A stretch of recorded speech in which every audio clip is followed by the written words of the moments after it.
Hey, welcome to 12 Tone. We talk a lot about functional harmony here, which is basically the idea that different chords in a key have different functions or jobs. But so far, a lot of the songs we've analyzed have been pretty non-functional. They've used different techniques to make their harmonies work, and I'm worried that if I keep looking at outliers, eventually you'll just stop believing me that this is how things usually work. So today I wanted to break down something a little more traditional. Leonard Bernstein's Somewhere from West Side Story is a classic in every sense of the word, but it's also Bernstein working with Stephen Sondheim, so there's still plenty going on.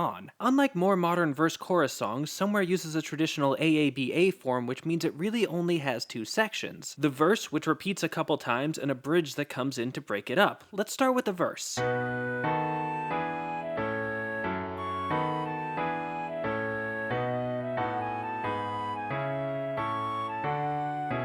Okay, it's usually a lot slower than that, but the tempo doesn't change the theory, and I don't want this to take all day. Anyway, the first question I tend to ask is which key we're in, and the answer here is complicated. The section starts and ends on B major, so it's tempting to just call that the key, but if we do that, it gets pretty hard to explain what's going on. Things like this chord, this resolution, and this movement don't really make a whole lot of sense in B major. Instead, most theorists like to analyze this section in the key of E major. Most of the chords fit in there comfortably, and the most common chords like B7 and A are structurally important sounds in that key. The melody also helps here. Much like chords, different notes in a melody behave differently depending on their relationship to the key. The most obvious example is what's called the leading tone. This is a note a half step below the root of the key, and it has a really strong pull upward. In this melody, we see that pull from the D sharps, which indicates again that E is the root. But if we're in E major, there's one very important thing missing: E major chords. There's none anywhere in the section. All we get is these E7s, which are too unstable to really feel at rest, which seems like an odd choice, but consider the lyrics. There's a place for us, somewhere a place for us. Peace and quiet and open air wait for us. Somewhere. It's a song about belonging, about wanting to find the place you're supposed to be, and the harmony, much like the singer, can't quite find its way home. Anyway, let's look at what it is doing. It starts like this, and these B chords are classic dominant function. That means they're dissonant chords that want to resolve back to the root of the key. In this case, it wants to go to an E chord, and it does, but instead of a nice calm E major, it goes to the still unstable E7. This is what's called a secondary dominant. These are like dominant function chords, except instead of pointing you towards the root, they point somewhere else. In this case, it points to A major, the 4 chord, and that's where it resolves. Then we have this, which is the same thing again, except for this first chord. It's the 2 minor 7, which has what's called subdominant function. These are like a bridge between restful tonic function chords and directional dominant ones, and it helps set up the B7 that follows. Then there's this,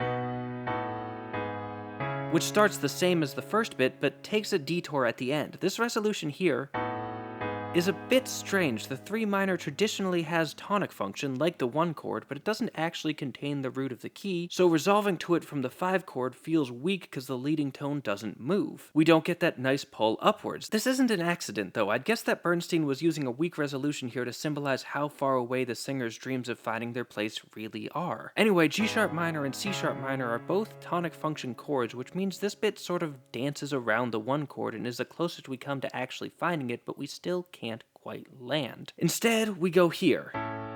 A major is another subdominant chord, taking us away from the tonic chords. This D major, though, is weird. There's no D in the key of E major, so what's it doing here? Well, this is what's called modal interchange. We're just borrowing the chord from another scale. D major is a chord in E minor, and it usually has subdominant function there, so borrowing it here just gives us a slightly exotic subdominant sound. Then we wrap up like this, which is, again, the 5 chord with dominant function. The C sharp minor is what's known as a passing chord. It's not really doing much, it's just a little ornamentation between the D and the B. After that, we have the same section again, except it ends like this.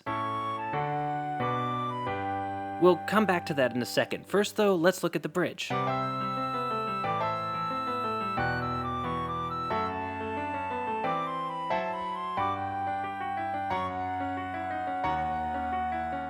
This section doesn't make much sense in the key of E major. In fact, it doesn't really make sense in any key. The chords relate to each other, but they don't seem to work with any particular tonal center. Instead, we seem to quickly hop from key to key, playing a few chords in one and then suddenly switching to another. This process starts at the end of the verse, where this D major takes on new meaning. It's still the flat 7 chord in E, but it's also the 5 chord in our new key, G major. This makes it what's called a pivot chord, a chord with plausible functions in both keys, which helps smooth out the transition between them. As the 5 chord, the D wants to resolve to G, but instead we get this B minor chord. This is a 3 minor, and like before, going from 5 to 3 minor gives us a weak sense of resolution. It still eventually goes to G, but the effect is dulled by the extra chord slapped in the middle. From here though, G becomes another pivot chord. In addition to being the 1 chord, it's also the 5 chord in C, and it resolves as such, although there's a brief detour here as well, kind of like the passing chord from earlier.